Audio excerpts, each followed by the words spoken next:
فكيف إذا جئنا من كل أمة بشهيد وجئنا بك على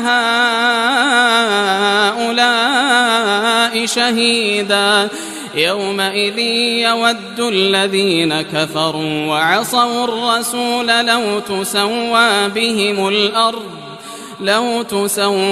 بهم الأرض ولا يكتمون الله حديثا.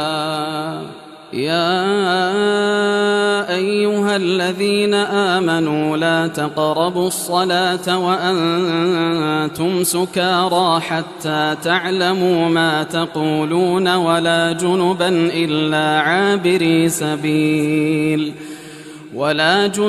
إلا عابري سبيل حتى تغتسلوا وإن كنتم مرضى أو على سفر أو جاء أحد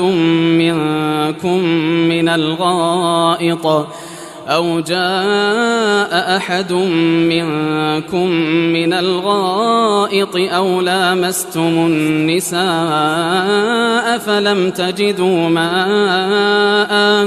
فلم تجدوا ماء فتيمموا صعيدا طيبا فامسحوا بوجوهكم وأيديكم إن الله كان عفوا غفورا.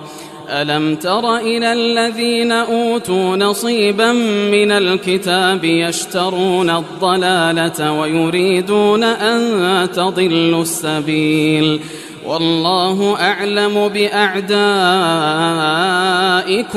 وكفى بالله وليا وكفى بالله نصيرا. من الذين هادوا يحرفون الكلم عن مواضعه ويقولون سمعنا وعصينا واسمع غير مسمع وراعنا ليا بألسنتهم وطعنا في الدين ولو أنهم قالوا سمعنا وأطعنا واسمع وانظرنا لكان خيرا لهم وأقوم ولكن لعنهم الله بكفرهم فلا يؤمنون إلا قليلا.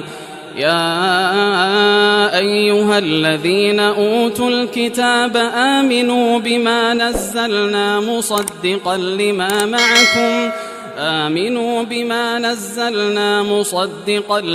معكم من قبل أن نطمس وجوها فنردها على أدبارها أو نلعنهم كما لعنا أصحاب السبت وكان أمر الله مفعولا. إن الله لا يغفر أن يشرك به ويغفر ما دون ذلك لمن يشاء ومن يشرك بالله فقد افترى إثما عظيما. ألم تر إلى الذين يزكون أنفسهم بل الله يزكي من يشاء ولا يظلمون فتيلا.